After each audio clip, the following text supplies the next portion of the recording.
about my mother.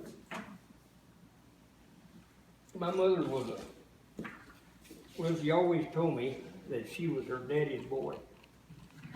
She had one brother, but he was the baby of the family.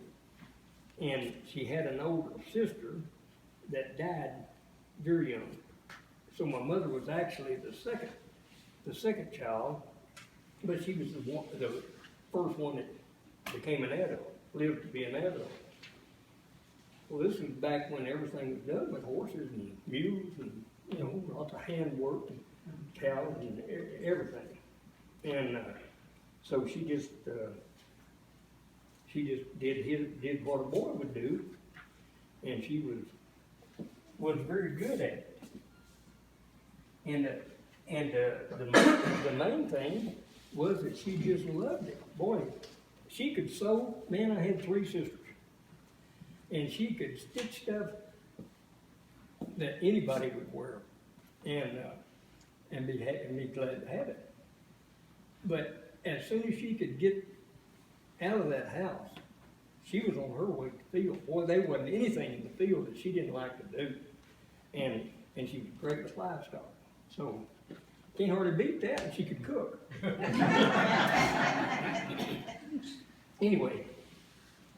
She was a good example of what a farm wife was back in those days.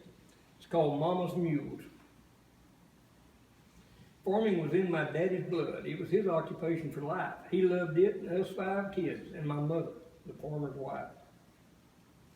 My mother loved everything that grew, whether it be kids or cotton, hogs, cows, and laying hens, and 2 mules not yet forgotten.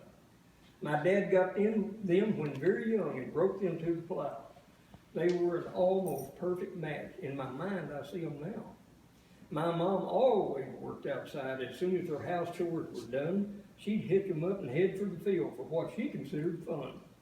Sometimes she'd harrow, sometimes plant, but as the season got a little later, the thing I remember the most, I guess, was the Avery riding cultivator.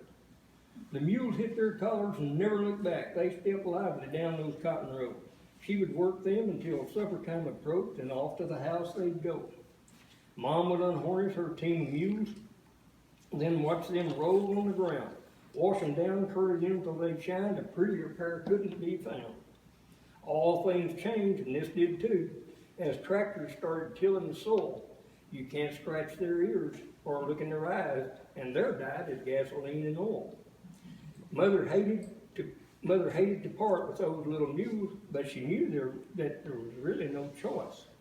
Through the years, she'd mention them once in a while, and you'd hear a little catch in her voice.